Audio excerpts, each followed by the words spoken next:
세상에 법정이 있는데요. 이 법정은 이제 죄를 범하게 되면은 그 죄에 대한 심판을 하고서 그 죄의 대가를 받게 됩니다. 그래서 이 세상 모든 것들이 이 법에 의해서 다 움직이게 되는 것이죠. 그래서 사람들 간의 관계가 민법, 또 어떤 공적인 어떤 법에 위배되는 그런 사항, 또 여러 가지 또 그런 중대한 해를 끼쳤을 때 다루는 법들이 이제 형법입니다.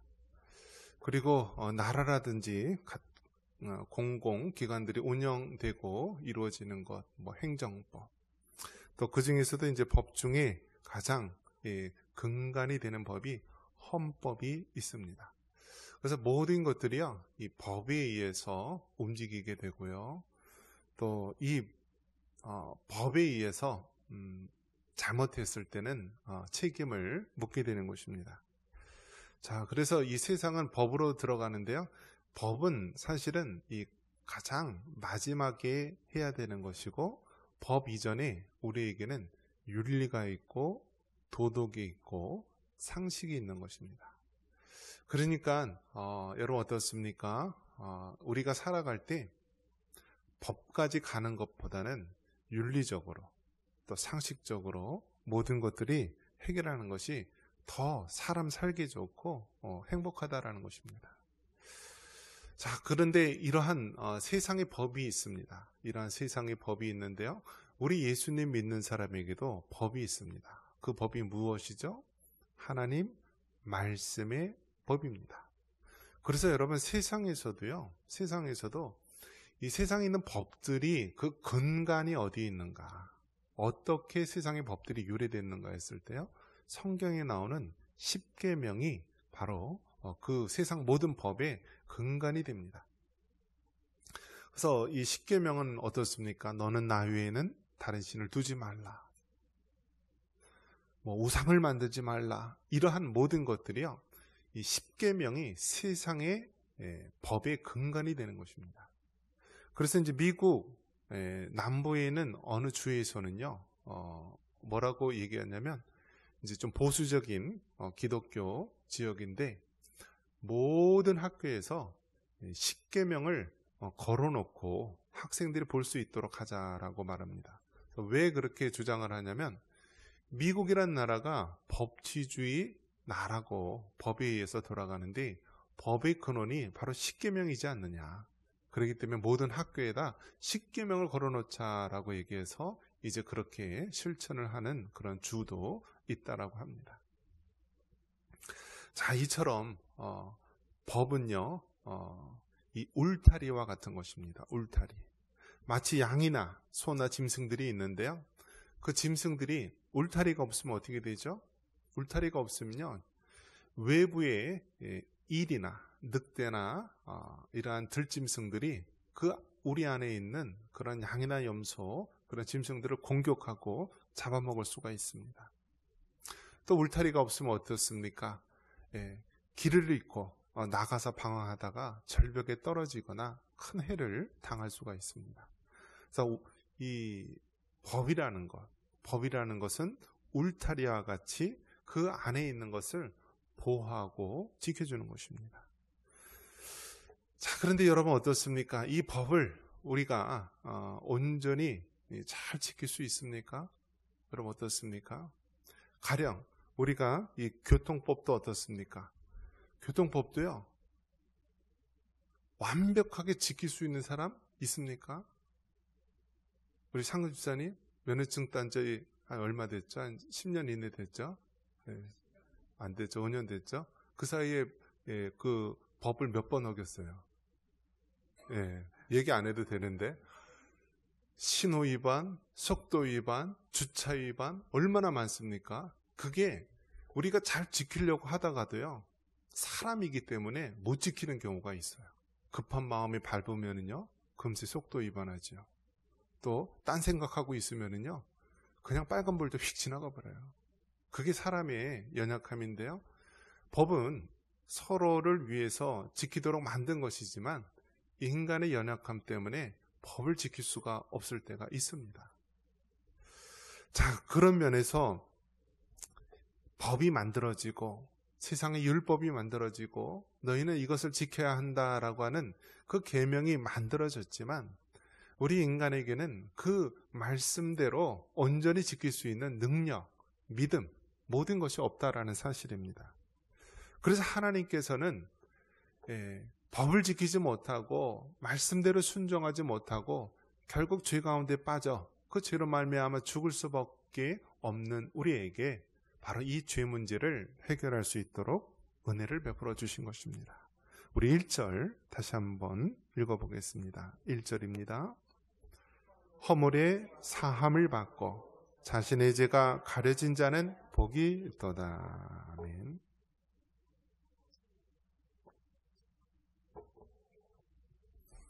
복이 있는 사람, 정말 어떤 사람이 가장 축복받고 행복한 사람인가? 허물의 사함을 받고 자신의 죄가 가려진 자는 복이 있다라고 말하고 있는 것입니다. 여러분, 우리 모든 인간의 그 방황의 그 뿌리를, 근원을 살펴보면은 다 죄라는 것입니다. 죄. 젊은 날의 방황, 잘 나갔을 때의 모든 이 방탕함, 이 모든 것들, 이 뿌리를 찾아보면은 다 죄 때문에 그런 것입니다. 그래서 사람은요, 예수님을 믿는 그리스도인이든지 세상에 있는 사람이든지 다 죄인이고요. 그 죄로 말미암아 방황하고 결국 그 죄의 결과로 죽음을 맞이하는 것이 우리 인간의 운명이기도 합니다. 그런데 예수님께서는 우리 믿는 하나님의 백성들에게 죄의 문제를 해결할 수 있는 길을 허락해 주셨습니다. 바로 우리 예수님을 통한 그 십자가의 피로 우리의 죄를 사함받을 수 있는 것입니다. 그래서 여러분, 예수님의 피, 그 예수님께서 우리의 죄를 사해 주신다라고 하는데 어디까지 용서해 줄까요? 도둑질하는 죄, 간음하는 죄, 남을 속이는 사기죄, 심지어는 여러분 살인죄도 여러분 사함받을 수 있습니까? 없습니까? 어때요? 예수님의 피가 살인한 사람의 죄도 용서할 수 있어요? 없어요? 우리 한순희 권사님, 살인죄도 예수님의 피로 용서받을 수 있어요? 없어요? 있어요. 예수님의 피는 사함받지 못할 죄가 없는 거예요. 여러분 생각해 보십시오. 세상에서는요, 살인을 하잖아요. 그러면 그 사람 어떻게 하죠? 죽여요. 사형을 시켜요. 근데 요즘 이제 법이 약해져서 그렇지가 않은데요. 요즘에는 원래 그 근본 이념이 성경에서도 보면은 실수로 사람을 죽이면은 그 사람은 도피성에 대피하거나 그러면서 이 살 길을 열어줘요. 그런데 고의성을 가지고 살인한 사람은 사형을 시켜요. 왜 그렇죠? 그 사람은 놔둬봤자 또 다른 사람을 죽일 수 있고 그 사회에 해를 끼친다. 그래서 사형을 시켜요. 그런데 이제 사형 제도가 없는 나라에서 어떻게 하죠? 무기징역, 영구히 사회와 단절시키도록 무기징역을 시키죠. 그런데 여러분 성경에 보면은 바로 예수님의 피는 사함받지 못할 죄가 없는 거예요. 심지어 사람을 죽인 살인자라 할지라도요, 그가 진정으로 하나님 앞에 회개하고 자신의 죄를 하나님 앞에 자복하며 나아갈 때 죄의 용서함을 받는다라는 사실입니다. 그래서 여러분 이 사실을 믿으시기 바랍니다. 우리 예수님의 피는 사함받지 못할 죄, 용서하지 못할 죄가 없는 거예요. 이것이 얼마나 큰 복음인지 아십니까? 세상 사람들은 이 죄 문제를 해결받지 못하여서요, 그냥 영원토록 어둠 속에서 살아가고 지옥과 같은 그러한 속에서 살아가지만 예수님을 믿는 자, 그리고 예수님의 그 십자가의 공로를 믿는 자에게는 죄사함의 은혜를 허락해 주시는 것입니다. 자, 그러면 여러분에게 한번 물어볼게요. 예전에 영화에서 밀양이라고 하는 영화가 있었는데요. 그 한 사람이요, 그 어린아이를 납치해가지고 죽였어요. 그리고 그 사람이 이제 결국 잡혀서 감옥에 들어가 있는데요. 이 죽은 아이의 엄마가 이제 이 교회에 예수님을 믿는 그런 사람으로 등장을 합니다. 그래서 하나님 앞에 기도를 하고 그 자기 아들을 납치해서 죽인 사람을 이제 하나님 사랑으로 용서하려고 탁 이렇게 면회를 갔는데요. 그 살인자가요, 감옥에서 무슨 얘기를 하냐면 나는 이미 하나님께 기도해서 용서 다 받았습니다 라고 얘기를 합니다. 그러니까 그 여자가 눈이 뒤집어져 가지고 막 저주하면서 나오게 되는데요. 여러분, 그게 회개입니까? 그건 아니죠. 이건 복음을 오해하고요. 이거는 하나님 말씀을 자기 마음대로 해석한 거예요. 그렇게 말하는 사람, 나는 이미 하나님께 기도해서 다 사함받았다고 하는 그 사람은요, 아직도 진정한 회개를 하지 못하고요. 분명히 하나님 앞에 진실로 죄사함의 삶을 살지 못하는 모습입니다.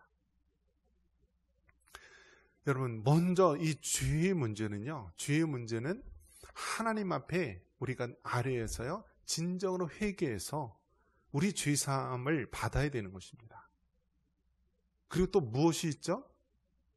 자기가 범죄한 사람에 대해서요, 그 죄의 값을 그것을 해결을 받아야 되는 거예요. 도둑질한 사람에게는요, 성경에 보면 몇 배를 더 갚으라고 얘기를 했습니다. 그 사람에게 아픔을 줬으면요, 그 대가를 치르는 거예요. 그러니까 하나님, 내가 죄를 지었는데요, 하나님 용서해 주세요 라고 딱 끝나는 것이 아니라 하나님 앞에 우리가 진정으로 눈물로 회개하며 하나님과 그 모든 관계를 회개하면서 해결을 하고요. 그 다음 자신이 손해를 끼쳤던 사람에 대해서 정당한 대가를 치러야 되는 거예요. 손해를 끼쳤으면 손해하고 그 사람한테 철저히 사죄를 하도록 하는 것이죠. 그래서 여러분, 예수님 믿는 사람으로서 회개를 오해해서 어떤 죄든 범해도 된다, 회개하면 되니까, 이것은요, 그 사람은 아직도 구원받지 못한 사람이든지 하나님의 그 사죄의 은총, 회개의 은총을 모르는 사람입니다. 우리가 정말 예수님을 믿는 자라고 한다면 조그만 죄라 할지라도 이 죄 때문에 우리 예수님이 죽게 되었고 이 죄 때문에 우리가 지옥에 갈 수밖에 없다는 그 사실을 깨닫고요, 죄에 대해서 우리가 애통하는 마음이 있고 죄를 멀리하려 하고 조그만 죄라도 범했으면 철저하게 하나님 앞에 회개하는 모습이 있어야 됩니다.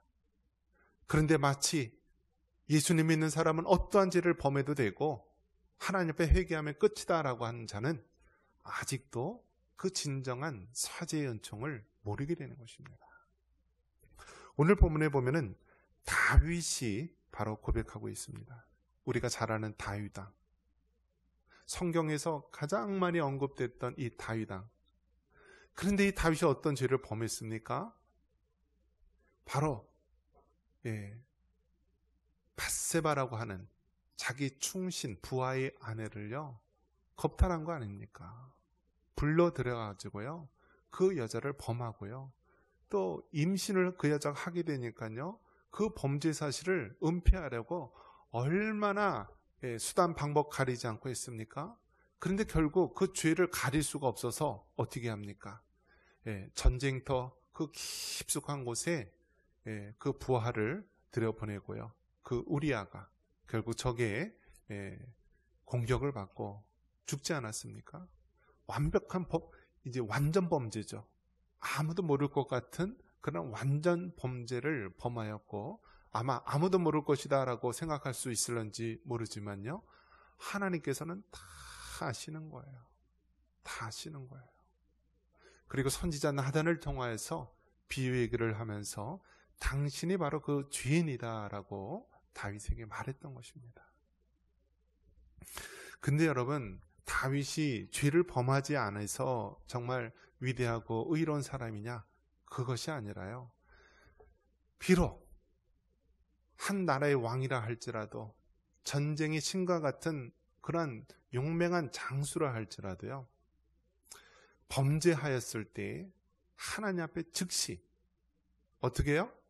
즉시 회개하고 무릎 꿇고 용서를 구했다라는 것입니다. 이것이 우리가 다윗을 통하여서 배울 수 있는 사실입니다.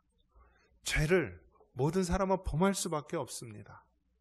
혈기의 죄, 정욕의 죄, 교만의 죄, 기도 쉬는 죄, 불순종의 죄, 얼마나 많은 죄를 범하게 됩니까? 그런데 그 죄에 대해서 지었을 때는 우리가 즉시 하나님 앞에 회개하고 죄 용서함을 받아야 합니다.